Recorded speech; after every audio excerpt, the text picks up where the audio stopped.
अस्सलाम वालेकुम, good morning, good morning everybody, welcome to Geo Pakistan with Huma and Abdullah. क्या हाल है? अब थोड़ा सा मौसम का हाल आपको बताते हैं, लेकिन हमारा अपना जो मौसम है वो बड़ा इंटरेस्टिंग आज हुआ है। So but on the contrary, पता है कभी कभी मैं हैरान हो जाता हूँ और प्रॉब्ली हर साल ही ऐसा होता है, शायद जुलाई का मौसम और अगस्त का स्टार्ट कराची में, बट इट इज़ अनप्रेसिडेंटेड। मुझे ऐसा क्यों फील हो रहा है कि मतलब? गुज़श्ता चंद सालों से जब से मैं कराची में रह रहा हूँ, इतना तवातुर के साथ इतने हफ्तों तक इतना हसीन मौसम नहीं देखा। हाँ, दैट्स वेरी ट्रू। लेकिन इतने ही तवातुर के साथ एक मरने वाला गर्म और हबस मौसम भी हमने इधर ही देखा है इसी शहर में। तो बड़ा जी अनप्रिडिक्टेबल एडवेंचरस किस्म का हमारा शहर है कराची, और मौसम keeps you on your toes. But गुज़श्ता 3 हफ्ते से ये सूरत हाल है कि सुबह का आगाज जो होता है वो हल्की फुहार, हल्की बारिश, और सारा दिन बस बादलों का साया है और ठंडी ठंडी हल्की हल्की हवा चलती रहती है। और almost you are expecting it to rain but it doesn't. But people who are watching us from the rest of the country वो कह रहे होंगे भाई इतने इनसिग्निफिकेंट मौसम का जिक्र क्यों हो रहा है, जब बाकी मुल्क में अगर आप देखें तो बारिशें भी हो रही हैं और कभी कभार बारिशें बहुत शदीद हो जाता है ना। डिफरेंस ये है कि कराची में अगर अभी it's actually if you were to travel, let's say if you were to travel, वैसे आजकल तो बिल्कुल ही ना करें क्योंकि कोविड की वजह से हालात बुरे हैं। This is a good month to travel to Karachi.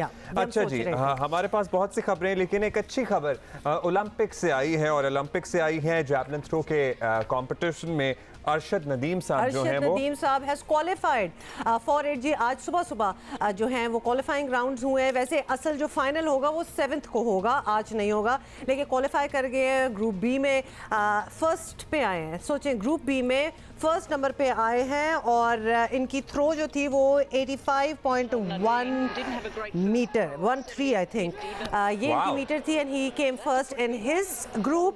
और इंटरेस्टिंगली अब्दुल्ला, जो ग्रुप दूसरा ग्रुप था, ग्रुप ए था, और ग्रुप ए में गालिबन एक और मुल्क है जो इनसे आगे है। जी बिल्कुल, इंडिया है, और उसमें इंडिया फर्स्ट पे है और 86.68 मीटर्स है उनका, a little over the Pakistani player, लेकिन 86.65 है इंडिया और 85.16 है अरशद नदीम साहब। सो अब आगे तो क्वालिफाई करके होपफुली इनका जो अगला मार्का होगा, अगला मुकाबला, तो आई थिंक जो हम लोगों को जिन मुकाबलों की आदत भी है और शौक भी है, इंडिया पाकिस्तान मैच, मतलब दुनिया के किसी कोने में कोई भी स्पोर्ट हो रहा हो तो हम थोड़ा सा वो एलिमेंट डाल देते हैं, तो we might get to see that, बल्कि we will get to see that on the 7th इंशाल्लाह। और मैं चाहती हूँ जो भी हो मेडल हमारे नाम इसलिए हो जाना चाहिए बिकॉज दिस विल बी इंशाल्लाह, अगर हो गया, our first medal in these Olympics, otherwise तो आपको पता है, एंड द ओनली वन ना, फर्स्ट एंड ओनली। अच्छा जी, अभी हम कोविड का फिगर भी आपको बता दें। 46 डेथ्स रिपोर्ट हुई हैं गुज़श्ता 24 घंटों में, 8.22 पॉजिटिविटी रेट है। एंड एक क्लैरिटी यहाँ हमने देनी है कि कल I got to speak to gynaecologist as well, और कल हम इस बारे में मुसलसल बात भी कर रहे थे कि मॉडर्ना को अब फाइनली NCOC ने कहा है कि जी वो प्रेग्नेंट खवातीन लगवा सकती हैं। अब इनफैक्ट इनकरेज किया जा रहा है आफ्टर दिस डेल्टा वेरिएंट, अगर कोई रिलक्टेंस थी भी तो वो ख़त्म हो जानी चाहिए, क्योंकि people are dying around us. So आप अगर नहीं चाहते कि आपके यहाँ होने वाले बच्चे और अब घर की जो खातून है उसकी ज़िंदगी दाव पर लगे, तो get her vaccinated as soon as possible. तो वरना तो आपको पता ही है कि पहले नहीं, प्रेगनेंसी में वैसे तो कोई भी दवाइयाँ नहीं होती, लेकिन डेफिनेटली ये वैक्सीनेशन तो नहीं लग रही थी, लेकिन अब Moderna has been cleared for it. अच्छा जी, ये हम डिटेल में भी बात कर लेंगे और बहुत सी बातें हैं। I really want to try this sometime वैसे, ये जैवलिन थ्रो बहुत खुले मैदान में जाके आप मार देना, और उसमें मुझे आप सामने नहीं बिल्कुल नहीं, मुझे डर है कि जो आप फेंकेंगे वो वापस आप ही को ना आके लग जाए, even if you are standing there alone. कुछ स्पोर्ट्स हमारे लिए नहीं है, प्लीज ना आप देखें। You know you feel like trying something, तो मैं अचानक से जैवलिन थ्रो देख के मुझे एहसास हुआ कि मुझे ट्राई करना चाहिए। ये ऑलमोस्ट हमें रेगुलरली डेली बेसिस पे कोई नया स्पोर्ट हम वहाँ देख लेते हैं और फिर हमारा दिल चाहता है अरे ये तो मैं भी कर सकती हूँ।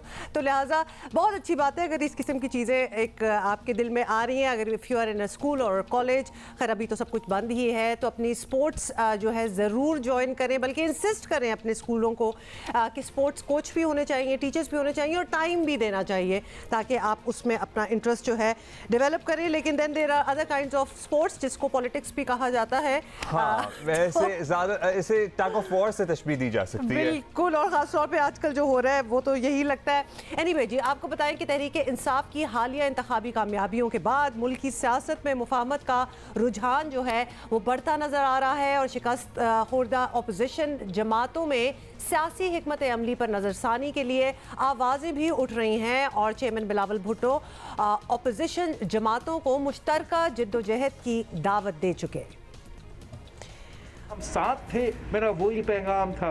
आज भी मेरा वही पैगाम है कि पार्लिमानी तरीक़ेकार अपनाया जाए। हमने वैसे तारीख रकम की थी जब हमने सेनेट में सिटिंग हुकूमत को शिकस्त दिलवाया था।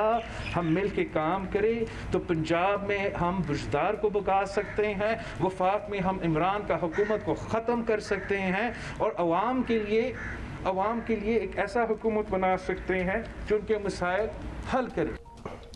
दूसरी जानिब अपोजिशन लीडर शहबाज शरीफ मुफाहमत के अमल को आगे बढ़ाने के ख्वाहिशमंद नजर आ रहे हैं। हुकूमत को बातचीत की पेशकश के साथ वो अपनी पार्टी के गलत फैसलों की निशानदही भी कर रहे हैं। या तो हम माजी में पर जो हिसाब किताब है पर उसकी तरफ चल पड़े और तमाम अपनी तवानाइयाँ उसके ऊपर लगा दें। दूसरी तरफ मैं समझता हूँ कि यकीनन जमहूरियत कमज़ोर हुई, ताली दोनों हाथों से बचती है। ये नहीं कि किसी एक वाहिद शख्स का कसूर है, ये किसी एक इदारे का कसूर है। हम इस हमाम में सब नंगे हैं। देखें क्या उसका बेहतर हल क्या है। माजी से हम सबक सीखें और अपनी गलतियों का एतराफ़ करें और आगे बढ़ें, या फिर हम अपना जो 72 साल की जो तारीख़ है उसमें गुम हो जाएं और कहें नहीं, we have to take accountability first and then move forward.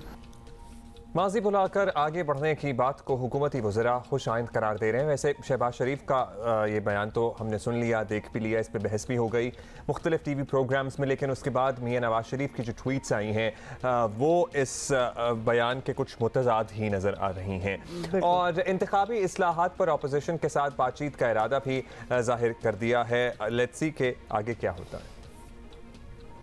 अगर शहबाज शरीफ माजी को बुला के बात करना चाहता है तो हुकूमत तो कभी अपोजिशन के दरवाजे बंद नहीं हो सकते सियासत में, और पहली बिस्मिल्लाह ही जो है कि मशीन वोटिंग से करे। शहबाज शरीफ साहब ने बयान दिया कि वो उस पर आगे चलने को तैयार हैं। ये खुशाइन बयान था। जो पार्लियामान के अंदर लीडर्स हैं हम उनसे बात करेंगे, जो पार्लियामान से बाहर लीडर हैं उनसे हम बात नहीं करेंगे। जो इलेक्शन कमीशन के मेंबरान की तकर्री का है उसके ऊपर प्राइम मिनिस्टर साहब खत लिख रहे हैं लीडर ऑफ अपोजिशन को और उसके ऊपर एक राय होगी, लेकिन वो कंसल्टेशन जो है उसके लिए मिलना ज़रूरी नहीं। और आपको ये भी बता दें कि शहबाज शरीफ की अपने जमात के लोग उनसे इख्तलाफ करते हैं और नून लीग के सीनियर नायब सदर शाहिद खाकान अब्बासी ने तस्लीम करने से इनकार किया कि नून लीग की इंतखाबी हिकमत अमली में कोई खराबी रही है। इलेक्शन में गलती सियासी जमात की हो नहीं सकती। सियासी जमात तो इलेक्शन लड़ने जाती है। हम तो अपने 5 साल के रिकॉर्ड पे खड़े थे, तो मैं किसी उसमें गलती का एतराफ़ नहीं कर सकता हूँ कि हमारी कोई ऐसी गलती नहीं थी। हम इलेक्शन में गए, जो कुछ इलेक्शन में हुआ वो तारीख का हिस्सा है। हिस्से टुकड़ों में बिखरी अपोजिशन को मुज़ाहमत और मुफाहमत की बहस ने मज़ीद तकसीम कर दिया है। अपोजिशन जमातों को अगले इंतखाबात में अगर वाकई कोई कामयाबी हासिल करनी है तो इसे अपना सियासी बयानिया और पॉलिसी वाज़े करनी पड़ेगी। किस तरफ खड़े हैं एटलीस्ट ये तो वाज़े हो। जो कन्फ्यूजन इनके वोटर और सपोर्टर के जहन में है उससे ज़ाहिर है इनके लिए ही नुकसान हो रहा है। और हालिया जो आज़ाद कश्मीर के इंतखाबात हैं या फिर हालिया सियालकोट का ज़मीनी इंतखाब है उसमें वाज़े आपने देखिए हम तो वही सजेशंस देख सकते हैं ना जो कि हमें दूर से एक नज़र आ रहा है, एक सिनेरियो क्या बना हुआ है। लिहाजा बात भी कर लेते हैं और देख लेते हैं कि इनकी अपनी क्या राय है। इस वक्त सबसे पहले हमें ज्वाइन करें मुस्लिम लीग नून के मेंबर कौमी असम्बली जावेद लतीफ़ साहब। उनसे बड़े ये सवाल हैं जो उनसे भी कर सकते हैं। जावेद लतीफ़ साहब, सबसे पहले शहबाज शरीफ साहब ने हुकूमत को एक पेशकश कर दी, वहाँ से खैर मकदम भी हो गया, लेकिन मुस्लिम लीग नून के अंदर से ही शहबाज शरीफ के बयान को रद्द किया जा रहा है और नहीं माना जा रहा। तो आप लोग क्यों नहीं चाहते कि हुकूमत से बातचीत हो, कोई बात आगे बढ़े?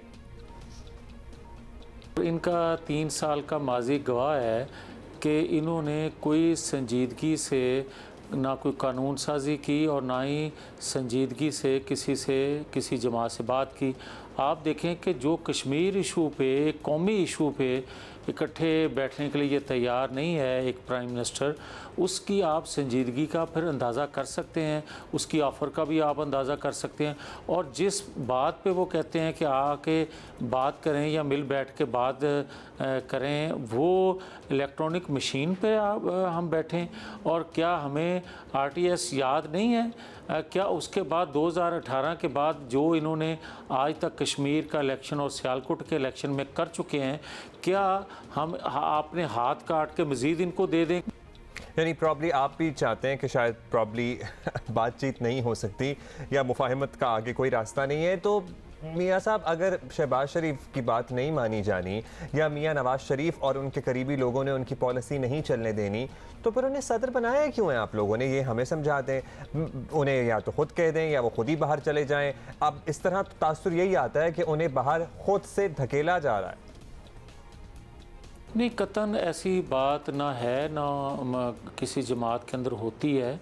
देखें, हर एक की अपनी राय होती है। शहबाज शरीफ साहब अपनी एक राय रखते हैं जिसको कोट किया जा रहा है पिछले सलीम साफ़ी साहब के इंटरव्यू के हवाले से। तो मैं यही समझता हूँ और पूरी जमात ये समझती है कि नवाज़ शरीफ के साथ 2014 से 2017 तक जो कुछ होता रहा और उसके बाद उनको सज़ा एक प्लानिंग के तहत सुना दी गई, उसके बाद 2018 में आके हमने क्या प्लानिंग करनी थी, क्या मनसूबाबंदी करनी थी जिससे 2018 का इलेक्शन ना चुराया जा सकता। और दूसरा, हम ये समझते हैं कि कभी भी आप वोटर्स के अलावा क्या मैनेजमेंट कर सकते हैं, और कभी करनी भी नहीं चाहिए। ना जमहूरियत में ऐसा होता है पूरी दुनिया में।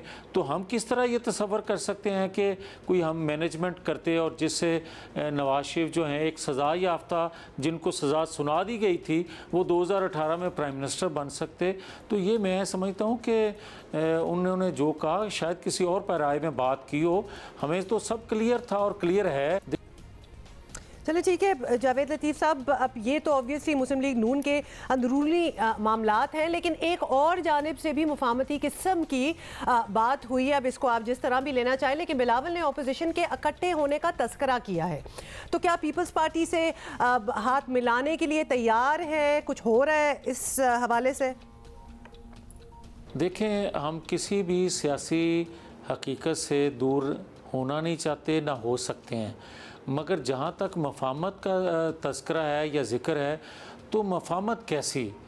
हम तो किसी से, हमारी तो लड़ाई नहीं है।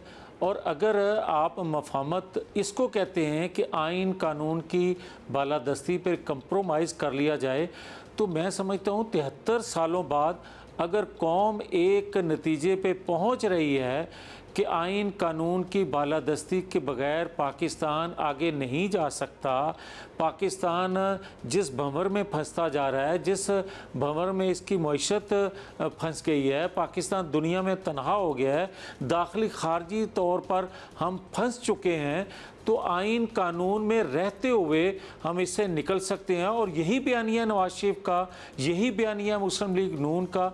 इस पर अगर कोई मफाहमत कहे तो हम वो करने के लिए तैयार नहीं हैं। ऑलराइट जी, मियां जावेद लतीफ़ साहब हमारे साथ मौजूद थे। उन्होंने कहा जी सियासी हकीकत से आंखें नहीं चुरा सकते। लेट्स सी कि आने वाले दिनों में ऑपोजिशन दोबारा हमें इकट्ठी नजर आती है या नहीं। लेकिन आई वंडर कि अगर हो भी जाएंगे मजबूरी के तहत तो कितनी देर तक रहेंगे? वो जो एक दफ़ा फ़ज़ा ख़राब हो गई है, एक दफ़ा आपका लैक ऑफ ट्रस्ट आ जाए या एक दफ़ा एक दूसरे से एतमाद उठ जाए। PDM का जो टाई फिश हुआ था और जो सारा ड्रॉप सीन हुआ था लॉन्ग मार्च वाले मामले के ऊपर, आई वंडर कि दोबारा से वर्किंग रिलेशनशिप कैसे बन सकता है? क्योंकि ये आवाम को भी वैसे ये चीज़ें ज़रा नोटिस करनी होती हैं। उस वक्त भी जब ये हो रहा था और जिस मकसद के लिए इकट्ठे हो रहे थे, हालांकि these are parties that do not see eye to eye at all, तो जिस मकसद के लिए इकट्ठे हो रहे हैं उस वक्त भी वो लैक लस्टर नज़र आ रहा था कि ज़्यादा देर इकट्ठे रह नहीं सकते। तो ये ओनली फॉर दैट कॉज जब इकट्ठे होते हैं ना, तो बड़ा अपेरेंट हो जाता है कि कितनी देर आगे चलेंगे, और फिर नजर भी आ गया। और वो जो मोमेंटम बना था PDM जब आपको पता है जलसे कर रही थी, वो मोमेंटम अब आई वंडर कि दोबारा से बड़ी मेहनत करना पड़ेगी तमाम ऑपोजिशन को इकट्ठे होके वो मोमेंटम बनाने के लिए, क्योंकि वो अपॉर्चुनिटी तो मिस कर दी है। भट्टी साहब का तज्जिया भी ले लेते हैं। शायद भट्टी साहब सीनियर सहाफ़ी तज्जियाकार हमारे साथ मौजूद हैं। भट्टी साहब, आज़ाद कश्मीर और फिर सियालकोट का ज़िमनी इलेक्शन, इसके बाद तहरीक इंसाफ बड़ी मजबूत पोजीशन में बैठी नजर आ रही है अपेरेंटली। अब ऐसे वक्त में ऑपोजिशन लीडर की जानिब से राबते की ऑफर से क्या समझा जाए कि अब ऑपोजिशन ये समझ चुकी है कि वो हुकूमत गिरा नहीं सकते और इन्हें सब्र आ गया है, या फिर वाकई वसी तर कौमी मफाद में ऑपोजिशन आगे बढ़ना चाहती है? देखिए, GB election, Kashmir election, Sialkot election, specially Sialkot election, कल तक मुस्लिम लीग नून क्या क्लेम करती थी 2 सीटें, बाकी तो सारा उन्होंने अपनी वो जो जीती हुई सीटें दोबारा जीती। उधर भी तहरीक इंसाफ का वोट बढ़ा, लेकिन 2 सीटें उन्होंने, एक नौशहरा में मुस्लिम लीग नून जीती, दूसरा कराची में पीपल्स पार्टी जीती। तो डंट पड़ा पाकिस्तान तहरीक इंसाफ को कि जैसे पॉपुलर नहीं रही। अब उन्होंने GB जीता, कश्मीर जीता और सियालकोट जीता। जो सियालकोट सीट थी बड़ी मजबूत सीट मुस्लिम लीग नून की, वो जीत ली। तो जाहिर है वो हवाओं में है तहरीक इंसाफ। अपोजिशन तितर बितर हो गई है, PDM गैर फाल हो चुका है इस वक्त तक। और जो शहबाज शरीफ साहब हैं, ये पेशकश उन्होंने नवाज शरीफ, और मेरी बात लिख लीजिएगा, नवाज शरीफ, मरियम नवाज साहबा और बाकी सारी पार्टी की रजामंदी से ये वो ऑफरें दे रहे हैं। ये कोई नहीं है कि नवाज शरीफ साहब वहाँ कह रहे हैं कि उनका और कोई बयानियाँ है, तो बयानियाँ तो है ही कोई ना। खैर, मरियम नवाज साहबा का और है और शहबाज, सारे एक स्क्रिप्टेड है और गुड कप बैड कप का खेल खेल रहे हैं। और 2023 का इलेक्शन अब सामने है, उनके नज़र है और उनको पता है कि वो अफोर्ड नहीं कर सकते अगला इलेक्शन हारना, तो इसलिए वो रास्ते ढूंढ रहे हैं और आगे बढ़ने के। तो ये अच्छी पेशकश है। अब हुकूमत, मुझे नहीं लगता हुकूमत कबूल करेगी। हुकूमत हवाओं में, अब अपोजिशन नीचे है। हमारे मुल्क में कब किसी ने कोई अकल की बात कबूल की है या करनी चाहिए? बैठना चाहिए इनको। बड़े ढेर सारे मसाइल हैं इस मुल्क के, गरीब रुल रहा है, जो रिफॉर्म्स हो नहीं रही, बहुत सारे मसाइल हैं, सारे बैठे हैं जिसके लिए ये इलेक्ट होते हैं। ये अपने अपने आल बचाओ माल बचाओ खाल बचाओ में लगे हुए हैं। वैसे भट्टी साहब, आपने जो कहा ना गरीब रुल रहा है, रिफॉर्म्स हो नहीं रहे, कौन बातें करता है ये? इसलिए ये आपका भी एक ख्वाब है कि कोई कभी इन टॉपिक्स पे भी बात होगी, कभी नहीं होने वाली। लेकिन ये ज़रूर हम बात कर सकते हैं कि शहबाज शरीफ ने एक बात कर दी, लेकिन उनकी अपनी जमात के अंदर से कई लोग मुफाहमत के हामी नज़र नहीं आते, despite what you are saying Bhatti साहब। तो क्या पार्टी की अंदरूनी पॉलिसी तकसीम इस सतह पर आ चुकी कि शेख रशीद का नून में से शींट निकालने वाला जो ख्वाब है वो सच हो सकता है? You think? नहीं, मुझे नहीं लगता कि शेख रशीद साहब का नून में से शीन और शीन में से मीम निकलने की। हाउस ऑफ शरीफ है यार, खुदा के लिए। ये हमारे यहाँ कोई पार्टियों में नज़रिया थोड़ा होता है, जमहूरियत थोड़ी होती है। हाउस ऑफ शरीफ है। नवाज शरीफ साहब, शहबाज शरीफ साहब, मरियम नवाज साहबा, हमजा साहब, ये हैं सारी पार्टी। तो इसमें कौन अलहदा होगा? एक अलहदा होगा, सारों का नुकसान होगा। ये सारे, मैंने पहले भी कहा है, गुड कप बैड कप खेल रहे हैं और सारा कुछ जो कुछ हो रहा है वो स्क्रिप्टेड है। बहुत शुक्रिया आपका। इरशाद भट्टी साहब तो हमें ये कह रहे थे कि जो मुतज़ाद नज़रियों और मुतज़ाद पॉइंट ऑफ व्यूज़ की बात हो रही है ना मुस्लिम लीग नून में ही, कि एक जनाब नज़रिया शहबाज शरीफ साहब का है, एक मरियम नवाज़ और मियाँ नवाज शरीफ का है, ये सारा प्लान है, स्क्रिप्टेड है मुबैना तौर पर। इरशाद भट्टी साहब का ये तज्जिया है।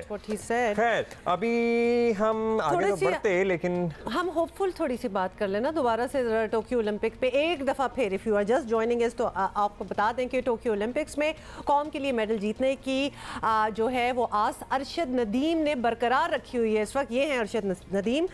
द सैड थिंग इज कि before we see them on this ground in Tokyo, हमने इससे पहले इनको नहीं देखा हुआ था और इनको नहीं सुना हुआ था, आई विल एडमिट इट। अच्छा, और ये लोग जो यहाँ तक पहुँच जाते हैं, हर एक की कहानी मुझे लगता है एक जैसी होती है। इनको भी सर्टनली कोई सहूलत मैसर नहीं थी। इंडिविजुअल स्ट्रगल है। इनके वालिद ने जियो न्यूज़ से गुफ्तगू की, आपको पता है, और उनका ये कहना है कि वो इनकी ट्रेनिंग की फ़ीस राज मजदूरी करके, ही वाज अ मजदूर, राज मजदूरी करके पैसे पूरे करते रहे हैं। ये जो मजदूर काम करते हैं घरों में। I get it. मैं तो थोड़ी सी स्पीचलेस हो गई, क्योंकि देखिए ख्वाब देख लिया है ना, there are many ways to achieve it. मतलब पहुंचा ही दिया ना उन्होंने भी मेहनत करके, और फिर मेहनत देखें किस लेवल की है कि अपने ग्रुप में फर्स्ट भी आ गए। जल्दी से आपको बता दें कि फाइनल तक रसाई के लिए 83.5 की थ्रो दरकार थी, लेकिन ऑफ कोर्स अरशद नदीम ने दूसरी बारी में 85.16 थ्रो की और डायरेक्ट वो क्वालिफाई कर गए। और टोक्यो ओलंपिक्स में आपको बता दें जेवलिन थ्रो के फाइनल मुकाबले जो है वो 7 अगस्त को पाकिस्तानी वक्त के मुताबिक शाम 4 बजे होंगे। चलिए, ये टाइम ज़रा अच्छा है वैसे, ये बहुत अच्छा टाइम। बाय द वे पता नहीं आप ओलंपिक्स देख रहे हैं कि नहीं, यही टाइमिंग्स हैं। सुबह भी हो रहे हैं ना इस टाइम भी, आपको हाँ, पता है मुकाबले हो रहे हैं। डिफरेंट टाइमिंग्स पे हो रहे हैं, रात तक हो रहे होते हैं, और ज़रूरी नहीं है कि जी स्विमिंग हो रहा हो, एथलेटिक्स हो रहा हो तो एक दिन स्टार्ट हुआ तो उसी दिन खत्म, it goes on and on. तो लिहाजा यू कैन सी दैट। जीतने के बाद अर्शद का क्या कहना था, let's listen to him. Okay, शुक्र अल्लाह ताला ने मुझे फाइनल के लिए क्वालिफाई कराया है और मैं शुक्रगुजार हूँ अपनी पाकिस्तानी कौम का, जिनकी दुआएं थी मेरे साथ, और मैं अभी माशाल्लाह फाइनल के लिए क्वालिफाई किया है। और मैं अपनी कौम से यही कहूँगा कि मेरे लिए मज़ीद और दुआ करें ताकि मैं फाइनल में अच्छा परफॉर्म करूँ और पाकिस्तान का झंडा पूरी दुनिया में लहराऊँ। और मैं अपने कोच साहब का शुक्रिया अदा करता हूँ जिन्होंने मुझे रात दिन मेहनत करवाई है, मैं इनका बहुत शुक्रगुजार हूँ। और इंशाल्लाह हम ऐसे ही परफॉर्म करते रहेंगे। पाकिस्तान जिंदाबाद, पाकिस्तान जिंदाबाद जी। और होपफुली हम ये नारा 7 को शाम में भी लगाएं। Honestly it touches my heart जब मैं देखती हूँ कि किसी को नहीं पता था, लेकिन ये लगे हुए थे अपनी दौड़ में, ये मेहनत कर रहे थे बिकॉज दे हैड अ गोल कि हमने वहाँ पहुँचना है, और ये पहुँच गए। And now we find out which is also bad on our part and I feel sad कि स्पोर्ट्स को उस तरह वो इम्पोर्टेंस नहीं है। मुझे लगता है कि इसमें ना सिस्टम ओवरऑल होने की ज़रूरत है। पहले कॉलेज, यूनिवर्सिटी और स्कूल की सतह पे कितना ज़्यादा एम्फेसिस होता था स्पोर्ट्स। मैं अपने स्पोर्ट्स हाउस की स्कूल में I was the captain of my, I was in so many sports, खासतौर पे एथलेटिक्स में। टीवी में आ गई, वरना ओलंपिक्स में मेडल तो ले ही आती। I could have. और thank you for writing it to us. बहुत सारे मैसेजेस आ रहे हैं जनाब। और जब से भट्टी साहब ने कहा है ना कि पाकिस्तान तहरीक इंसाफ सियालकोट का ज़िमनी इंतखाब जीतने के बाद हवाओं में है, इस पे तो किसी ने पूरा एक गाना लिख दिया कि हवाओं में। वैसे मैंने वो गाना नहीं सुना हुआ, वो वाला गाना, आज लगता है मैं हवाओं में हूँ। अच्छा, मैं गुनगुनाना स्टार्ट हो गई थी जैसे ऐसा ही कोई गाना है, मैंने सुना हुआ है। बट वो टेक्निकली ट्रू भी नहीं हो सकता क्योंकि कोई इतनी खुशी नहीं मिल रही कि कोई हवाओं में हो। अच्छा, पाकिस्तान आज भी उन ममालिक में शामिल है जहां पोलियो से मुकम्मल छुटकारा हासिल नहीं किया जा सका, अफसोस के साथ कहना पड़ रहा है। और आपको बताएं कि मूजी मर्ज पर काबू पाने के लिए मुल्क भर के 68 अजला में इंसदाद पोलियो मुहिम जारी। 5 साल से कम उम्र के 2 करोड़ 30 लाख बच्चों को पोलियो से बचाव के कतरे जो हैं वो पिलाए जाएंगे, और 1,79,000 पोलियो वर्कर्स जो है वो घर घर जाकर बच्चों को कतरे पिलाएंगे। प्लीज़ जब वो आपको घर जाएं और आपके घर कोई बच्चे हों तो पेश कर दें अपने बच्चे, ताकि ये काम ख़त्म हो। ये बहुत देर से लटका हुआ है। खैर, आपको ये भी बता दें कि पोलियो के खिलाफ मुहिम में ताउन के लिए वज़ीर आज़म इमरान खान भी आवाम से अपील करते रहे हैं। एक दफ़ा फिर सुनिए उन्होंने क्या कहा। मैं सबसे ये दरख्वास्त करूँगा कि आपको खुद, अगर आपके बच्चों को पोलियो ड्रॉप्स नहीं मिल रहे तो आपको खुद जाना चाहिए। हमारे ये जो हेल्थ वर्कर्स हैं जो 2,60,000 सारे मुल्क में हैं, आपको खुद जाके अपने बच्चों को पोलियो ड्रॉप्स दिलवाने चाहिए। इसकी एक तो आपके बच्चों के लिए बड़ा ज़रूरी है, लेकिन हमारी कौम के लिए बड़ा ज़रूरी है। वज़ारत सेहत ने बच्चों के महफूज मुस्तकबिल के लिए वालिदैन से पोलियो मुहिम में बढ़ चढ़ कर हिस्सा लेने की अपील की है। भाई, इन केस आपके घर पे नहीं आई टीम, आप किसी भी करीबी मरकज़ सेहत पे ले जाएं, किसी भी करीबी अस्पताल ले जाएं। मुश्किल से बमुश्किल आपको 10 मिनट लगेंगे ये पोलियो के कतरे पिलाने में बच्चों को। मुहिम कामयाब बनाने के लिए घरों में मौजूद बुजुर्ग अफराद का किरदार भी इंतहाई अहम है। अगर वालिदैन रिलक्टेंट हैं तो दादा दादी उन्हें इन्फोर्स करें, नाना नानी उन्हें कहें कि जनाब नहीं, हमारी अगली नस्लों का सवाल है, इस बच्चे को पोलियो के फौरी तौर पर कतले पिलाए जाएँ। पिछली नस्ल पोलियो से होने वाली माजूरी की चश्मदीद गवाह है। उन्होंने देखा है गैर जिम्मेदाराना रवैये से आने वाली नस्ल के लिए उम्र भर की मोहताजी का खतरा पैदा हो सकता है। क्वेटा से technical support officer Balochistan doctor समी खान तरीन हमारे साथ मौजूद हैं, उनसे बात करते हैं। बहुत शुक्रिया डॉक्टर साहब। डॉक्टर साहब, पोलियो जाहिर है इस पे हम अपने बचपन से सुन रहे हैं, आज भी बात कर रहे हैं। वैसे आइडियली तो ये बात खत्म हो जानी चाहिए थी, क्योंकि पोलियो ही खत्म हो जाना चाहिए था, क्योंकि दुनिया से मरज़ खत्म हो चुका है, बस पाकिस्तान ही इस पे पीछे रह गया है।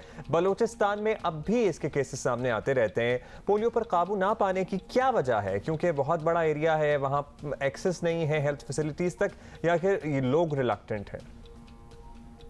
अस्सलाम वालेकुम। सबसे पहले तो बहुत शुक्रिया कि आपने इस अहम मौजू पोलियो के बारे में मौका दिया। जैसे कि हम सब जानते हैं कि पोलियो कैंपेन शुरू हो चुकी है और बलूचिस्तान के 16 अजला में ये कैंपेन 2 अगस्त से स्टार्ट हो चुकी है। पाकिस्तान में 2021 में अगर हम जायज़ा लें तो हमारे पास पोलियो का एक ही केस है जो डिस्ट्रिक्ट किला अब्दुल्ला बलूचिस्तान से रिपोर्ट हुआ है। हालात थोड़े बेहतरी की तरफ जा रहे हैं। बीच में कोविड पेंडेमिक की वजह से कुछ अरसे के लिए पोलियो कैंपेन थोड़ी सी मुतासिर हुई, लेकिन जुलाई 2020 से फिर ये कैंपेन दोबारा स्टार्ट की गई और अब ये अगस्त की कैंपेन हो रही है और ये उस सीज़न में ये कैंपेन हो रही है जैसे हम हाई रिस्क या हाई ट्रांसमिशन जो सीज़न कहते हैं। तो इस पोलियो कैंपेन की बहुत इम्पोर्टेंस है। वालिदैन से गुजारिश है कि हमारी जो टीमें आपके घर आती हैं, आपके 5 साल की उम्र तक के बच्चों को 2 कतरे पिलाती हैं, तो आप उनसे ताउन करें और कोशिश करें कि कोई बच्चा आपका बग़ैर पोलियो के ना रह जाए।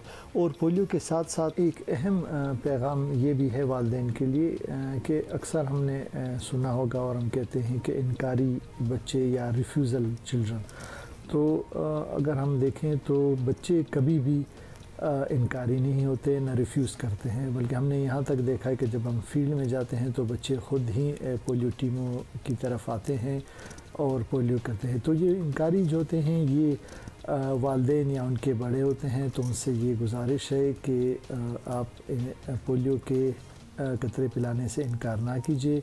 ये आपके बच्चों के लिए अच्छा नहीं है और माजूरी हो सकती है। अच्छा doctor Samim, you are very right, क्योंकि बच्चे तो कहाँ रिफ्यूज़ करेंगे, ये डिसीजन तो उनके वालिदैन की होती है। जो बड़े होते हैं उस वक्त वो डिसाइड करते हैं, बच्चों को तो कुछ भी कह दो और दे दो तो वो तो ले ही लेंगे। अच्छा, अब पोलियो की मुहिम शुरू हुई है और इस वैक्सीनेशन के ज़रिए इस मर्ज़ का मुकम्मल ख़ात्मा हो सकता है। डॉक्टर साहब, आप वालिदैन को आगाह करें कि ये कतरे पिलवाना कितना अहम है और कितनी बड़ी तब्दीली आ सकती है इस तरह से। फिर ये कैंपेन दोबारा स्टार्ट की गई और अब ये अगस्त की कैंपेन हो रही है और ये उस सीज़न में ये कैंपेन हो रही है जैसे हम हाई रिस्क या हाई ट्रांसमिशन जो सीज़न कहते हैं। तो इस पोलियो कैंपेन की बहुत इम्पोर्टेंस है। वालिदैन से गुजारिश है कि हमारी जो टीमें आपके घर आती हैं, आपके 5 साल की उम्र तक के बच्चों को 2 कतरे पिलाती हैं, तो आप उनसे ताउन करें और कोशिश करें कि कोई बच्चा आपका बग़ैर पोलियो के ना रह जाए। और पोलियो के साथ साथ एक ये भी अहम पैगाम है कि आप पोलियो की वैक्सीनेशन भी करवाएं और साथ जो दूसरे हिफाजती टीके हैं वो भी लाजमी लगाएं। इसी तरह हमारी कोशिशें जारी रहें तो वो दिन दूर नहीं कि हम पाकिस्तान को पोलियो फ्री कर देंगे। और इसमें वालिदैन और हमारी जो कम्युनिटी है, उलमा हज़रात है, हमारे पढ़े लिखे जो तबका है, इन सब की ताउन की हमें ज़रूरत रहेगी। और पोलियो का कोई और इलाज मुमकिन नहीं है। पोलियो लाइलाज मर्ज़ है और इसका सिर्फ इलाज यही 2 कतरे हैं जो आपके दरवाज़े पे आके, आपके घरों में आके हमारे वर्कर देते हैं। तो आपसे ये भी गुजारिश है कि हमारे वर्कर की हौसला अफजाई करें। ये बड़े मुश्किल हालात में, इन मौसमी हालात में पाकिस्तान के दूर दराज इलाकों में आपके बच्चों के लिए आते हैं। बहुत शुक्रिया आपका डॉक्टर साहब। बलूचिस्तान में तो सर्टनली वर्कर्स की हौसला अफजाई तो कहीं भी करनी चाहिए, चाहे खैबर पख्तूनख्वा के दुश्वार गुजार रास्ते हों, गिलगित बल्तिस्तान के पहाड़ी इलाके हों, आज़ाद कश्मीर का इलाका हो या फिर बलूचिस्तान के दूर दराज इलाके जहाँ ऊँटों तक पे बैठ के पोलियो वर्कर्स घर घर जाने की कोशिश करते हैं। और फिर मौसम का तो आपको पता ही है, मतलब हर कोने में कोई एक्सट्रीम मौसम चल रहा है, कहीं बारिशें हैं तो कहीं शदीद गर्मी है।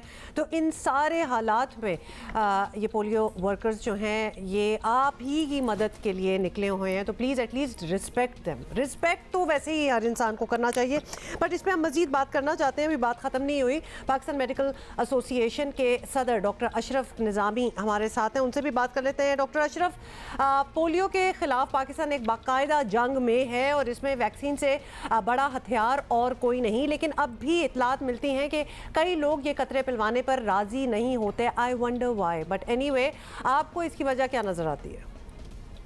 वालिदैन को नहीं करवाते या पेरेंट्स इसके साथ को नहीं करवाते हैं, उसकी बुनियादी वजह हमारे वो मिथ हैं जो कि अभी तक अनफॉर्चुनेटली हमारे यहाँ रिटेन कर रहे हैं और लोग उसी को ही मानते हैं और समझते हैं कि बस जो होना है अल्लाह की तरफ से, कुदरत की तरफ से होना है। और अगर पहले भी तो पोलियो के नहीं पिलाए जाते थे तो लोग ठीक थे। और इंसान, मैं समझता हूँ कि ऐसा है कि वो भूल जाता है कि पहले कैसे हमने लाचारगी और बेचारगी के अंदर लोगों को देखा था।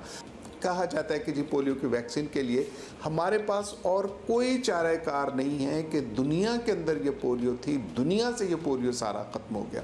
और पोलियो कैसे ख़त्म हुआ है? पोलियो ख़त्म सिर्फ और सिर्फ इसके साथ हुआ है, इंजेक्शंस आए हैं अभी, मतलब वो भी लगते हैं, लेकिन पोलियो के कतरे पिलाने से भी हम इसको कंट्रोल कर सकते हैं। तो मैं समझता हूँ कि आज जो पेरेंट्स वो दकियानूसी बातों के ऊपर जो ध्यान देते हैं, उन दकियानूसी लोगों को सुनते हैं जो उनको तंबीह करते हैं कि ये किसी तरह से आपके बांझपन की तरफ चला जाएगा। अगर बच्ची है, अगर मेल है, तो उसके साथ कोई ना कोई ऐसी रिप्रोडक्टिविटी की तरफ उनकी आगे जनरेशन ही चल सकेगी। ये सब चीज़ें बिल्कुल गलत हैं, इनमें कतई तौर पर किसी किस्म की भी मतलब वो नहीं है सच्चाई। और देखा गया है कि यूरोप के अंदर जो सेहत से हमारे साथ से लोग ज़्यादा सेहतमंद हैं जिन्होंने पोलियो के ऊपर कंट्रोल किया है।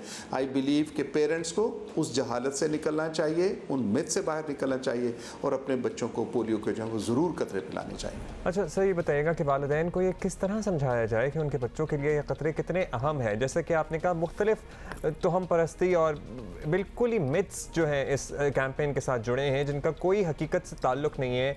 वालिदैन को ये बताया जाए कि क्या नुकसान हो सकता है अगर ये वैक्सीनेशन नहीं पिलाई जाएगी, तो ये किस तरह डराएं हम? देखिए, आज दुनिया जिससे गुजर रही है, आपका ये सवाल बड़ा मैं समझता हूँ बहुत अच्छा सवाल है, इस लिहाज से कि आज कोविड-19 के अंदर एक सहारा था जिसके लिए कि कोई इलाज नहीं था। जब इलाज नहीं था तो हर बंदा इसी चीज़ के लिए सोच रहा था खुदारा कोई ना कोई ऐसी चीज़ आ जाए, कोई वैक्सीन बन जाए ताकि हम ज़िंदगी बचा सकें। आज कोविड-19 की वैक्सीन के अंदर भी हम यही जब कहते हैं कि बन गई है और हमारा सहारा बन गया है, तो अब लोगों ने वैक्सीन के लिए, और आपने देखा कि कराची शहर के अंदर, बाकी शहरों के अंदर किस से ये दबाव बढ़ गया, because now people have realised कि अगर बचत है कोविड-19 कोरोना से बचने की खातिर तो सिर्फ और सिर्फ ज़िंदगी बचाने के लिए जो है वो सिर्फ इसकी वैक्सीनेशन है। बैन ही, मैं समझता हूँ कि बैन ही इसी तरह से कि पोलियो के साथ, पोलियो से बचने की खातिर हमारे पास सिर्फ और सिर्फ एक ही है और वो है वैक्सीनेशन। पोलियो के कतरे अगर पिला देंगे बच्चों को, वो उस माजूरी से बच जाएंगे, उस माजूरी से बचेंगे जो कि ज़िंदगी भर उनका पीछा नहीं छोड़ेगी, ज़िंदगी भर के लिए उनके साथ मोहताजी हो जाएगी। अगर खुदा न खास्ता पोलियो की ऐसी किस्म आ जाती है कि जिसके साथ ऊपर तक, मतलब गर्दन तक के पट्टे जो हैं ये मुतासिर हो सकते हैं, तो जान जो है जा सकती है।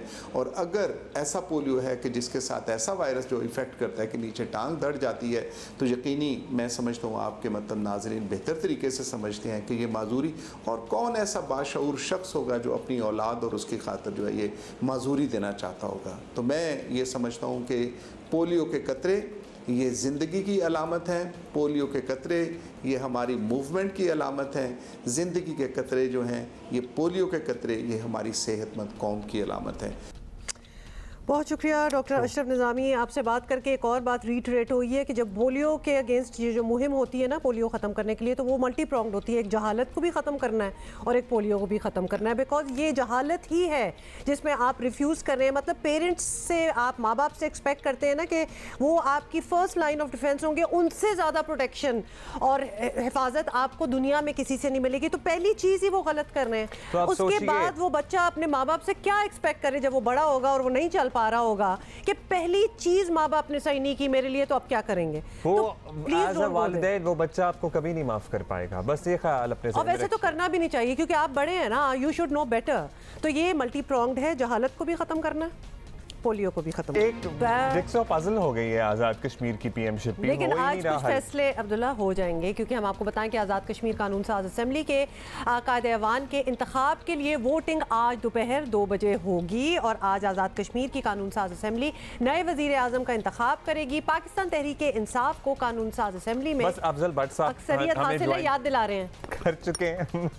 ये इन्फॉर्मेशन हमें पता है रोज़ाना की बुनियाद पे बताते हैं। There might be people who are just joining us, but anyway. और अब्दुल्ला आप भूल जाते हैं ना चीजें, तो मुझे याद दिलाना पड़ता है। और तज्जियाकार अफजल भट्ट साहब, कोई फैसला हुआ है? कोई वो जो 2, 4, 5 नाम हो गए थे फिर तो जो गर्दिश कर रहे थे, उसमें कोई 1-2 अगर शॉर्टलिस्ट हो गए हों तो बताइए। अब्दुल्ला देखें, ये पाकिस्तान तहरीक इंसाफ की तरफ से वज़ारत उज़्मा के उम्मीदवार की नामजदगी जो है वो असाब शिकन बनती जा रही है। अमूमी तासर तो ये था कि कल रात तक, गुज़श्ता रात तक जो है वो उम्मीदवार का चुनाव कर लिया जाएगा। फिर वो उम्मीदवार आज तमाम पार्लिमानी पार्टी के साथ बैठेगा, नाश्ते में उनको कॉन्फिडेंस में लेगा, कौन पोलिंग एजेंट होगा, कौन किस तरह अंदर जाएगा। लेकिन जमात के अंदर उम्मीदवारों के दरमियान इस हद तक इख्तिलाफात बढ़ गए हैं कि अभी तक तहरीक इंसाफ की मरकजी क़यादत जो है वो किसी एक उम्मीदवार को नामजद नहीं कर सकी। ये पहली मरतबा ऐसा हो रहा है कि एक तरफ कागजात नामजदगी जमा कराने का टाइम शुरू हो चुका है, 9 बजे शुरू होने थे, 11:30 बजे तक कागजात नामजदगी जमा होने हैं, अब 10 बजने के करीब है, लेकिन अभी तक जो है वो उन्होंने अपना उम्मीदवार ही फाइनल नहीं किया। तो इसके लिए मेरा ख्याल जो है कि अब वज़ीर आज़म पाकिस्तान में आपको किसके चांसेस लग रहे हैं? व्हाट्सएप खबरें क्या कह रही हैं? क्योंकि ये भी तो था ना, बहुत ही थिन मेजॉरिटी है, अगर किसी को नाराज कर दिया तो इधर से उधर भी हो सकते हैं फिर लोग। ये बात आपकी दुरुस्त है कि ये उम्मीद असर यही था पहले लोगों का कि शायद ये सूबाई असेंबली की तरह होगा कि जिसको बिठाएंगे वो 5 साल पूरे कर जाएगा, लेकिन यहाँ तो टोटल 53 का ईवान है और 32 लोगों की 32 लोग हैं टोटल तहरीक इंसाफ में, जिनमें से वज़ीर आज़म बनने के लिए 26 से 27 लोग चाहिए। तो इनमें से अगर 5-6 लोग निकल कर दूसरे ग्रुप में चले जाएं तो वज़ीर आज़म की कुर्सी खतरे में पड़ जाती है। इसलिए ही तहरीक इंसाफ की मरकजी क़यादत को ये प्रॉब्लम पेश आ रही है कि तहरीक इंसाफ के जो बड़े 2 कैंडिडेट थे, सरदार तनवीर इलियास और बैरिस्टर सुल्तान महमूद, जो है इन दोनों ने अपने अलग अलग कैंप कायम कर लिए थे, जिस पर इमरान खान ने माइंड किया और 3, 4, 5 लोगों को और इस दौर में शामिल कर दिया। कोई एक नाम बता दें व्हाट्सएप, जल्दी से, टाइम हमारे पास सॉरी कम है, जरा कोई 1 या 2 नाम कोई बता दें आप। देखें, इसमें 2 नाम अब तक इम्पोर्टेंट है, ठीक है। एक है अजहर, ठीक है, दूसरे हैं ख्वाजा फरूक। ये अजहर साहब डोडियाल से हैं और ख्वाजा फरूक साहब चलें, ठीक है बट साहब शुक्रिया। आप लेट्स सी कि आपने जो 2 नाम दिए हैं इसमें से कौन बनता है या कोई और तीसरा नाम सामने आता है, इस पे हम आपसे रब्ता करते रहेंगे, आपसे तो हम गपशप करते ही रहेंगे। से अगर तुम्हारे पास टाइम है तो जरा क्रिकेट की भी बात कर लें। आपको बता दें कि पाकिस्तान और वेस्ट इंडीज के दरमियान चौथा T20 भी बारिश की नजर हो गया और सिर्फ 3 ओवर्स का मैच हुआ और जिसमें वेस्ट इंडीज ने bye the way her match में ये हो रहा है सिवाय एक के मेरा ख्याल। हाँ तो मैच देखो ना किधर हो रहा है, तो वहाँ बारिशें वगैरह होती रहती है और बिसाइड्स इस सारी वजह से पाकिस्तान के नाम सीरीज हो गई है खेले बगैर ही, समझ लो। क्रिकेट पे तो कमी है, इस पे तज्जिया करने के लिए, इसलिए हमने सिक्कू भाई को दावत दी है एक और मेहमान के साथ भी। सिक्कू भाई कैसे हैं आप? Do you have cookie with you or not yet? I have cookie with me, ये देखें, दिखाएं इसने भी कल वेस्ट Oh, there you go. God, अच्छा, हमने आपसे कहा था कुकी को इसलिए आज लेके आए हमारे पास क्योंकि मैच के हवाले से तो कोई खास बात है नहीं करने को, तो हम कुकी के बारे में बात करेंगे। Actually it's a bad luck for Pakistan. ये बड़ा अच्छा प्रैक्टिस का मौका था। पाकिस्तान के 5 मैचेस थे जिसमें से एक तो वैसे ही ज़ाया हो गया कोविड की वजह से, बाकी बारिश के नज़र हो गए। मगर पाकिस्तान को बहुत ज़्यादा इस वक्त परेशानियां लायक हैं। मिडिल ऑर्डर का तो सभी को पता है, हमें स्पिनर्स का फ़ायदा उठाना है। मगर मुझे एक चीज़ जो लॉजिक समझ में नहीं आ रही है, हमारे कप्तान टीम सेलेक्ट करते हैं, जो कप्तान is the most important person in cricket, इसलिए कि वो पूरी क्रिकेट को चला रहा होता है ग्राउंड के अंदर, और कोई नहीं चला सकता। वो लड़कों को खिलाता है और उनसे बॉलिंग नहीं कराता। पहले हसनैन के साथ उन्होंने ये किया, पिछले मैच में उस्मान कादिर को खिलाया और हालांकि स्पिनिंग ट्रैक थी, 1 ओवर कराया। तो ये जो चीज़ है बड़ी खतरनाक है। अगर आपको अपने प्लेयर के ऊपर कॉन्फिडेंस ना हो तो फिर आप उसको टीम में डालते हैं तो वर्ल्ड कप में क्या होगा? अगर बड़ी इंपॉर्टेंट टीम है, कोई खेल रही है, तो आप अपने मेन बॉलर को बॉल नहीं कराओगे।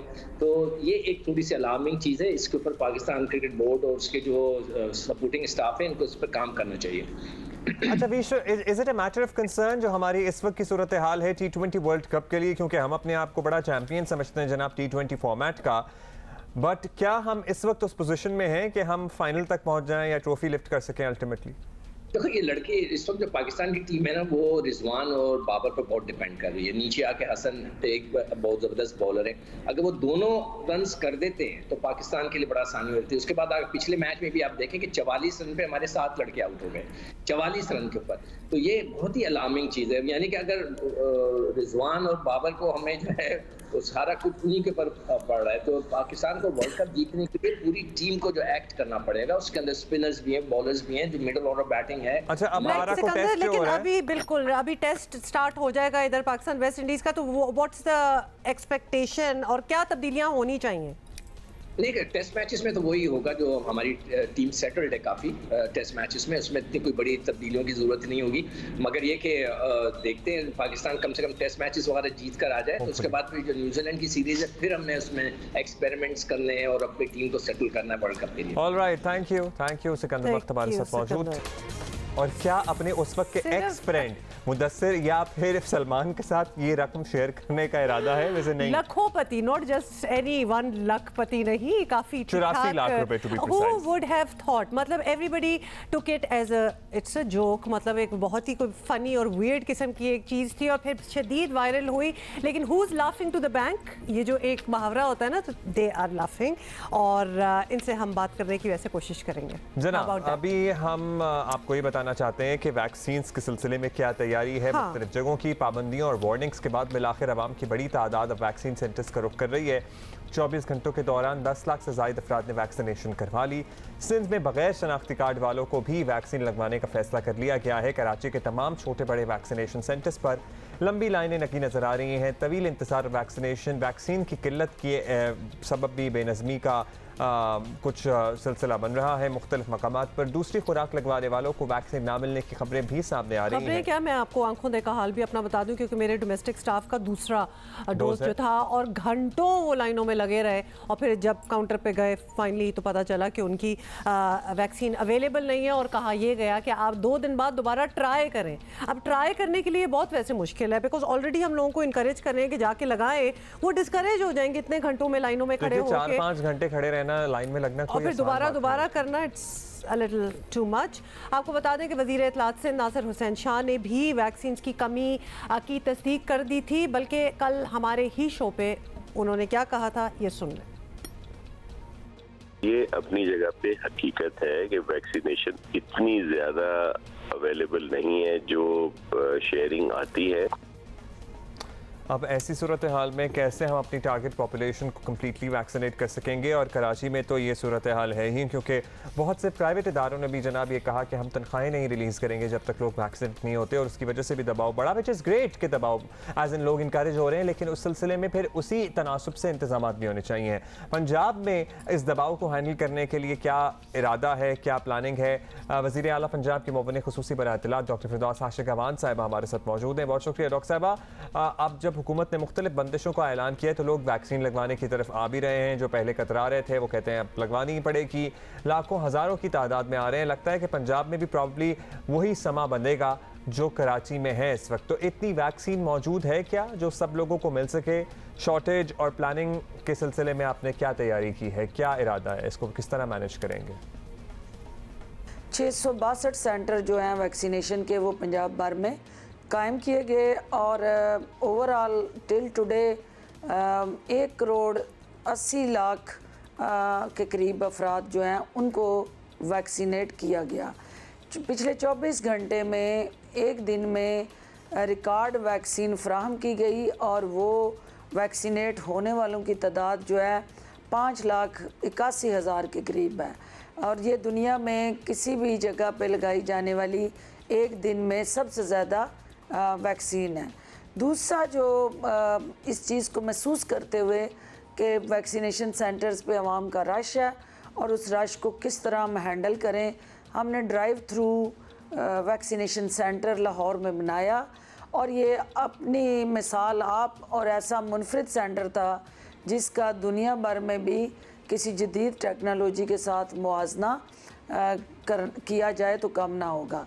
ये ना सिर्फ उस ड्राइव थ्रू सेंटर से हमने वैक्सीनेशन शहरियों को फ्राहम की, बल्कि लोगों ने जोक तर जोक वहाँ आके हुकूमती इक़दामात को सराहा।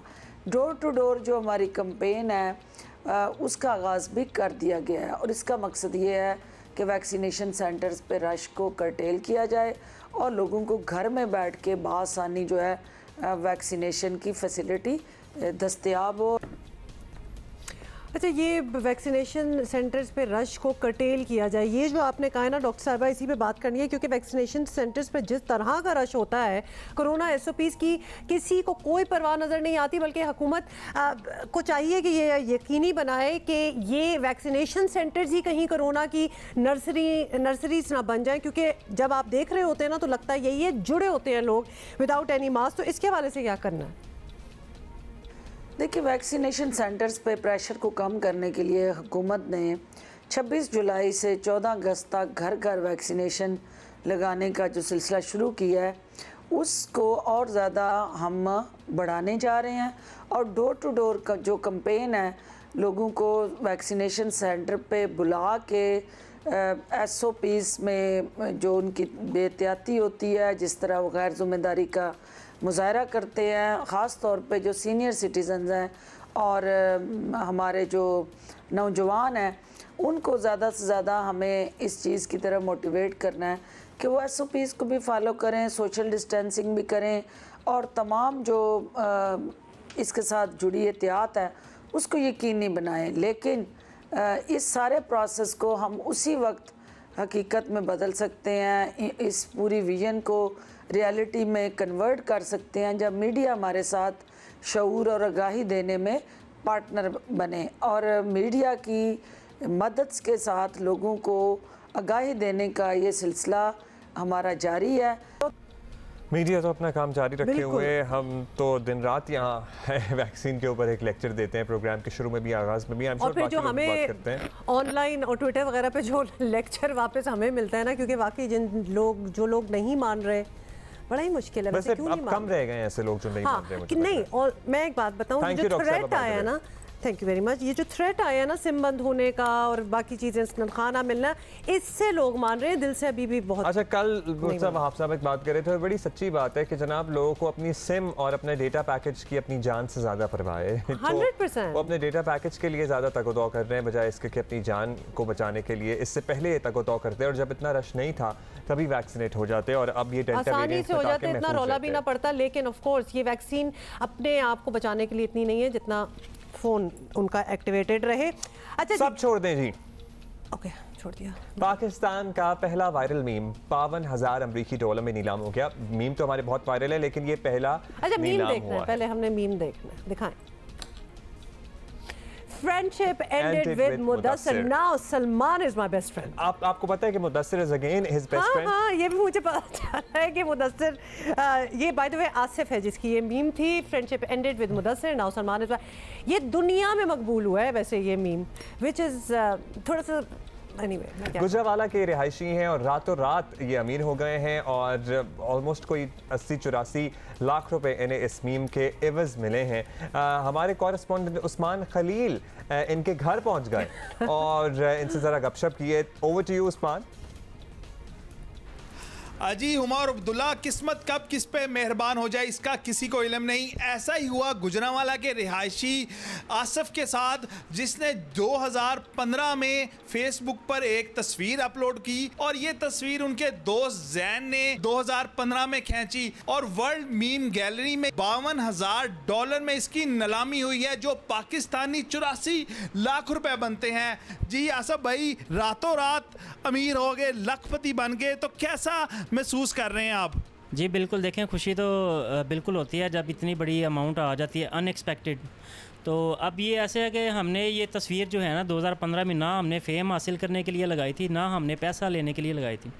मैंने सिर्फ 2015 में ये तस्वीर लगाई अपने दोस्त मुदस्सिर को दिखाने के लिए। जब वो हमारे से दोस्ती छोड़ गया तो मैंने अपने दोस्त सलमान को as my new best friend ये तस्वीर बनाई, जो कि पूरी दुनिया में वायरल हो गई। और 2015 से अब तक 2021 में भी 6 साल गुजरने के बाद भी ऐसी तस्वीरें जो अभी तक वायरल है। जी, इस वक्त आसिफ के दोस्त सलमान भी हमारे साथ मौजूद है, जिनकी साथ में उनकी तस्वीर थी और वो एक मॉडल हैं। उनसे बात करते हैं। खुशी का इजहार जितना भी किया जाए उतना कम है, और सबसे बढ़ के ये चीज़ है कि यार मेरे दोस्त मेरे साथ हैं, आसिफ मेरे साथ है, मुदस्सिर मेरे साथ है और हम स्टिल अभी तक फ्रेंड्स हैं। हम में कोई नाराज़गी नहीं है, कुछ भी नहीं है। रियल लाइफ में हम बहुत खुश हैं। और ये जो वायरल हुई है हमारी मीमी, इसका ये मैं कहूँगा कि इन चीज़ों पर मैं बिलीव नहीं करता। बिलीव मैं करता हूँ फ्रेंडशिप पे, जो हमारी ऑलरेडी है। तो मेरे लिए ख़ास चीज़ ये है कि मेरे दोस्त मेरे साथ हैं। मुदस्सिर मिसिंग है, लेकिन ट्विटर पे मैंने एक तस्वीर देखी है जिसमें आसिफ और मुदस्सिर दोनों साथ नहीं, इसने तो सलमान ने कहा भी है कि मुदस्सिर भी हमारा दोस्त है। तो ये क्या 84 लाख रुपए सिर्फ आसिफ को मिलेंगे या फिर डिवाइड होंगे? जवाब नहीं हमें मिल सका और मैं पूरी इसकी डिवीजन कर रही हूं। दोस्ती का तकाजा तो ये कि थोड़ा-थोड़ा शेयर उनको भी दिया जाए। 84 लाख रुपीस, लाइक ऑलमोस्ट। और तस्वीर खींचने वाले का क्रेडिट भी बनता है, उसको भी थोड़े से पैसे दे दिए जाए। 84 लाख पाकिस्तानी। लेकिन पैसे तो आइडिया के हैं, इसलिए मेजॉरिटी शेयर तो आसिफ का ही होना चाहिए। वैसे हम यहाँ क्यों इनका यहाँ हिस्सा बखरा? Because look at the money, 84 lakh rupees, almost a crore on that. ऐसा लग रहा है उन्होंने हमें कहा है कि आप ये फैसला करेंगे 84 लाख रुपए कैसे डिवाइड होने, ऐसा उन्होंने हमें कुछ नहीं और भी दिमाग में फैसले कर रही हूँ, छोड़ो सब कुछ, तस्वीरें लो इस किस्म की और कुछ कैप्शंस लिखो और खुश रहो।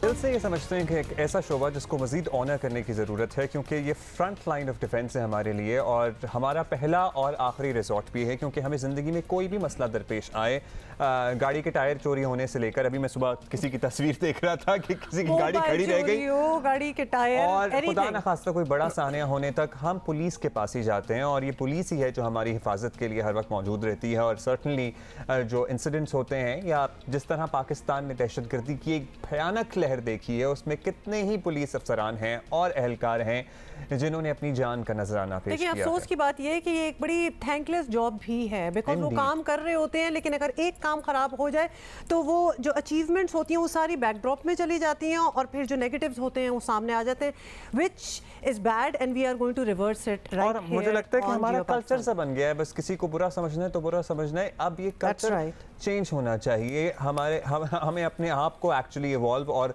थोड़ा सा अपग्रेड करने की ज़रूरत है। जनाब, मुल्क भर में अमन व अमान की फ़ज़ा बरकरार रखने और आवाम के तहफ़्फ़ुज़ को यकीनी बनाने के लिए पुलिस की कुर्बानियाँ नाकाबिले फरामोश हैं और इनका एतराफ़ भी ज़रूरी है। और आज इसीलिए यौम शोहदा पुलिस मनाया जा रहा है और इस सिलसिले में दो बड़े ही ख़ास मेहमानों को हमने स्टूडियोज़ में दावत दी है।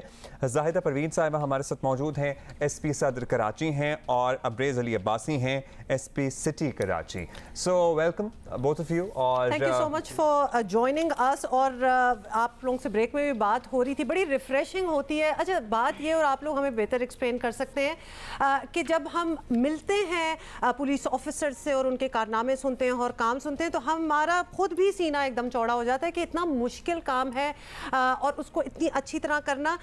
How do you guys feel, आप लोगों को, कि आपको कॉन्स्टेंटली अपने आप को एक लोगों के सामने, आवाम के सामने अपनी एक बेहतर इमेज जो है उस पर बिल्ड करने पे काम करना पड़ता है? अब्रेज़, आपसे मैं पूछ रही हूँ इससे पहले। जी, इसमें देखें, क्योंकि हमारा point of contact with the public ये बहुत ज़्यादा होता है। सुबह को हम लोग उठते हैं, रात को सोने तक हमारा कहीं ना कहीं पुलिस से इंटरेक्शन ज़रूर होता है। अभी जो विद द चेंजिंग टाइम्स, जहाँ पे आप देखेंगे कि जैसे पाकिस्तान स्टॉक एक्सचेंज पे हमला हुआ, उसके अलावा चाइनीज़ काउंसलेट पे हुआ, उसमें जो पुलिस ने जो अपना प्रोफेशनलिज्म और करेज और बहादुरी दिखाई, उसको ना सिर्फ हमारी पाकिस्तान आर्म फोर्सेज ने, DG ISPR ने ट्वीट किया, आर्मी चीफ ने ट्वीट किया और उन्होंने कहा कि जी अभी पुलिस का जो इवॉल्विंग टाइम्स है उसमें हमारा रोल बड़ा काबिल जो है ना सताइश रहा है। तो ये चेंजिंग टाइम्स हैं, उसमें हमारा कांटेक्ट क्योंकि बहुत ज़्यादा होता है, इसीलिए हमारा एक आध जो किसका जो बुरा काम होता है वो फिर पूरे डिपार्टमेंट पे आ जाता है। That's right. अच्छा जाहिदा, आपसे पर्टिकुलरली हम ये जानेंगे, वो लोग चूँकि आज हम यौम शोहदा के सिलसिले में यहाँ जमा हैं और शोहदा को हम याद करेंगे, उनके वेलफेयर की हम बात करेंगे। सर्टनली आप चूँकि एक खातून पुलिस ऑफिसर हैं, आपका कॉन्टैक्ट प्रॉब्ली रहता होगा जो एहलकारों और अफसरान की बेवाएँ हैं, उनके बच्चे हैं, उनकी फैमिलीज़ हैं। अब्रेज़, आप भी कंट्रीब्यूट कर सकते हैं, कितना ख्याल रखता है पुलिस डिपार्टमेंट अपने शोहदा के लवाहिकीन का? जी, मेरे हिसाब से कि अगर हम पुलिस डिपार्टमेंट की इस एंगल से बात करें तो एक वर्ल्ड लेवल पे अगर हम उसको देखें तो उस पर इतना कंपनसेशन और इतनी जो है एक उनका ख्याल रखना और उनको वेलफेयर का सोचना कोई डिपार्टमेंट नहीं सोचता होगा जितना पुलिस डिपार्टमेंट करता है। उसमें कंपनसेशन पैकेज के बाद अपने सन कोटा पे जॉब का हम कह लें, और ये सारी चीज़ें जो है हमारा वेलफेयर ब्रांच जो कि CPO में है सिंध पुलिस का, वो इन चीज़ों को कैटर कर रहा होता है और उनके फैमिली से रब्ता होता है। एक फोकल पर्सन हमारा होता है उनकी जो वेलफेयर के लिए स्पेसिफिक डिस्ट्रिक्ट में तैनात होता है जो कि इन फैमिली से रब्ता रखे। और ये सिर्फ एक मखसूस दिन नहीं कि हम 4 अगस्त की बात करें, जो भी खुशी गम जो भी त्यौहार हो, हमारे पुलिस महकमे में कोई भी अगर हम इवेंट कर रहे हों, किसी को कोई खराज तहसीन पेश करना हो तो हम फैमिलीज़ को ज़रूर इन्वाइट करते हैं, वो हमारे साथ हर वक्त कनेक्टेड ही रहते हैं ताकि एक वो सेंस ऑफ कम्युनिटी ब्रेक के भाई वो ऐसे ट्रीट किया जाता है जैसे they are still alive, they're still with us. उसमें इस तरह से है कि उनको ना सिर्फ अगर किसी की 50 ईयर्स पे अगर किसी की शहादत हुई है तो जो बाकी 10 साल उसके सुपर एन्यूशन के रहते हैं उनको प्रॉपर तरीके से पूरी पे भी मिलती है, उनकी इंक्रीमेंट्स मिलती हैं। उसके अलावा जहेज़ कोटा होता है, उसमें उनकी बेटियों की शादियाँ, उसमें हमारे कमांडर्स जा रहे होते हैं। फिर हमारा एक स्लोगन है जो कि पंजाब पुलिस में, सिंध पुलिस में और पूरे पाकिस्तान पुलिस में है, हम तुमको नहीं भूले। उसमें जब भी कोई इस तरह का इवेंट होता है, जब उनकी कोई शादियाँ, कोई गमी खुशी, जब उनको अपने वालिदैन का या बाकियों का कोई ख्याल आता है तो हमेशा हमारी टॉप लीडरशिप, टॉप कमांड वहाँ पे जाती है। वंडरफुल। और they are treated as if they are still there alive. हर महीने तनख्वाह भी जाती है और उसी तरह रिटायरमेंट के बाद जो अलाउंस होता है वो सारा सिलसिला भी होता है। वंडरफुल जनाब। अच्छा, ये उसके बाद जैसे ऑब्वियसली बाकी ऑर्गेनाइजेशंस में भी हमने देखा, खासतौर पे अगर हुकूमती लेवल पे हो तो नेक्स्ट ऑफ किन या फैमिली के किसी मेंबर को वो नौकरी भी मिल जाती है, ऐसी भी कोई सहूलत है इधर? जी बिल्कुल है, उसको हम लोग शहीद कोटा कहते हैं। उसमें अगर कोई उनका बेटा है जो कि उस क्वालिफिकेशन को या उस रैंक को जो है वो करता है, अपना मीट करता है रिक्वायरमेंट्स, तो या तो बेटा या फिर बेटी जो उसका नेक्स्ट ऑफ किन है उसको हम लोग बिल्कुल जॉब ऑफर करते हैं। और वो प्रोसेस अभी अल्हम्दुलिल्लाह इतना कोई स्मूथ हो गया है कि with in 5 to 6 months he gets like you know he gets the place of his father. Consideration होती है कि अगर बिल्कुल छोटा बच्चा है तो फिर जब वो उस एज को पहुंच जाए कि वो उसको संभाल सके, मतलब उसके लिए एक सिक्योरिटी होती है कि देयर इज समथिंग। अच्छा जाहिदा, आपसे मैं ये तो ऑब्वियसली बिल्कुल नहीं पूछूंगी कि आप कितनी खवातीन हैं और आ रही हैं, बिकॉज अब हम ज़रा यूज्ड टू हो गए, हमारे पास इनफैक्ट इस प्लेटफॉर्म पे पुलिस विमेन आती हैं और हम ये बात कर चुके हैं। क्या आवाम भी यूज्ड टू हो गई है वो अथॉरिटी से बात करने की या फिर सुनने की या वो कमांड लेने की from a woman you know police officer? जी, मैं इसमें एक एग्जांपल देना चाहूँगी कि अक्सर जो खवातीन जाती हैं अब उनको पता है कि एक फ़ीमेल ऑफिसर इज़ देयर या वुमेन थाने में एक थाना है जो हमारी कंप्लेन को एड्रेस करेगा। स्पेसिफिकली अगर वुमेन की बात करें हम तो वो फिर रिकमेंड करती हैं कि हमें किसी फीमेल ऑफिसर को आप जो है ना असाइन करें हमारे टास्क को या हमारी कंप्लेन वो सुने। तो इससे आपको इस चीज़ का अंदाज़ा होगा कि कितना अभी एक पब्लिक में ये चीज़ कॉमन है कि वुमेन पुलिस इज़ देयर, कि जो हमारी स्पेसिफिक वुमेन की कंप्लेन सुनेगी, बच्चों से रिलेटेड कोई कंप्लेन आएगी वो सुनेगी। तो अभी अगर आप उसकी सेंसिटाइजेशन की बात करें तो पब्लिक इज सेंसिटाइज्ड और अल्हम्दुलिल्लाह जब ये स्पेसिफिक हमारे लिए रिकमेंडेशन आती है तो हमें खुद एक महसूस होता है कि हम उनको सुने बेहतर तरीके से और उनको एड्रेस करें प्रॉब्लम। अच्छा, सिर्फ खवातीन सेंट्रिक तो नहीं आई एम श्योर होना चाहिए ना आपका काम। आपको कोई भी थाने में आया अगर एक खातून अफसर है तो इर्रिस्पेक्टिव ऑफ जो है जेंडर, मेरा ख्याल है कि सब आपके पास आते होंगे ना, या सिर्फ खवातीन एसोसिएटेड आप?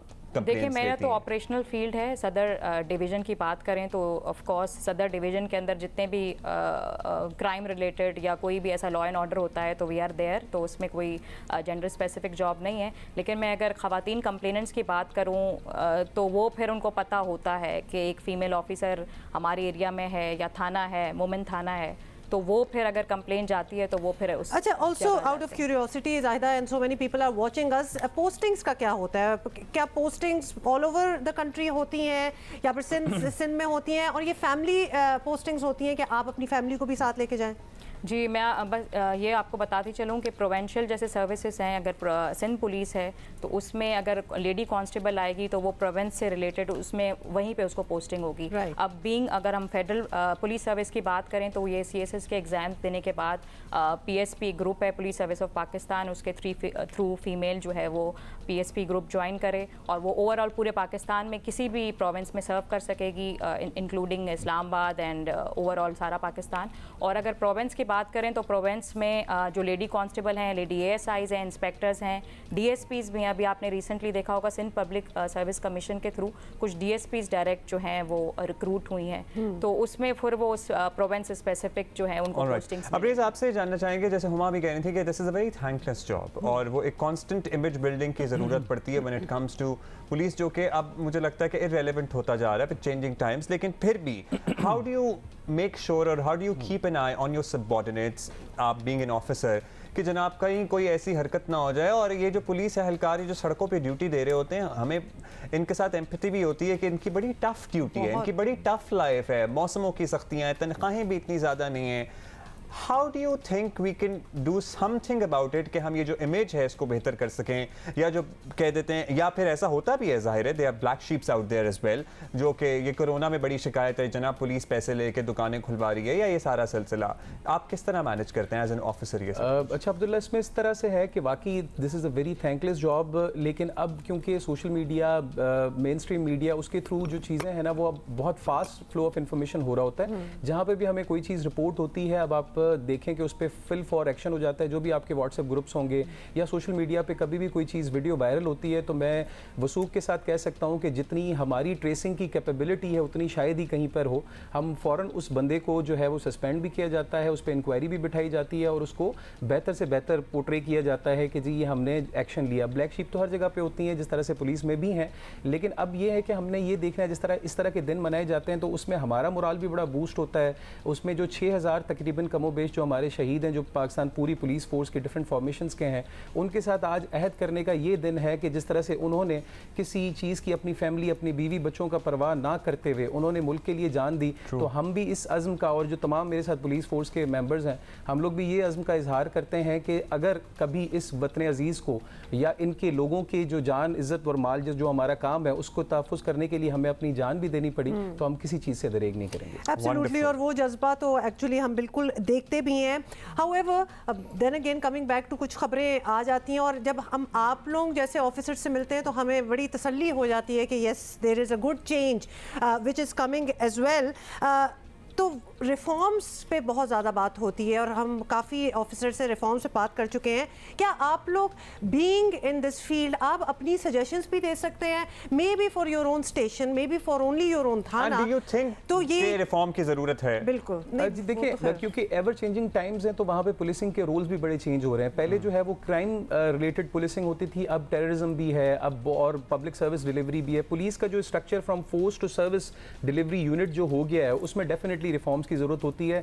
एवर चेंजिंग एनवायरनमेंट में ना सिर्फ हमारी इनपुट ली जाती है बल्कि बहुत सारी कमिटीज़ बनी हुई हैं जो कि हमारे पुलिस की फॉर्मेशंस में हैं कि जिसमें हम लोग उनको बेहतर से बेहतर बनाते हैं। अभी आप कराची में देखें कुछ मॉडल पुलिस स्टेशन बने हैं, जिसमें दरख्शां है, जिसमें गिजरी है, जिसमें क्लिफ्टन है, जिसमें बाकी इलाकों में हमने मॉडल पुलिस स्टेशन बनाए, हमने फैसिलिटेशन सेंटर्स बनाए।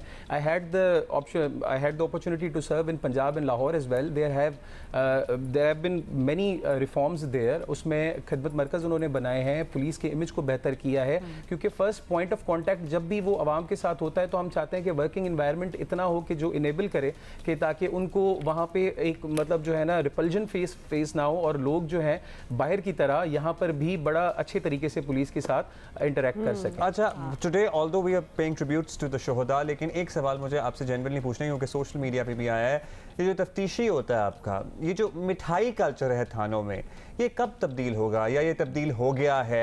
क्या तनख्वाहें इतनी कम हैं कि इस मिठाई के बगैर पुलिस एहलकारों का, I am not talking about the officers, गुजारा नहीं हो सकता?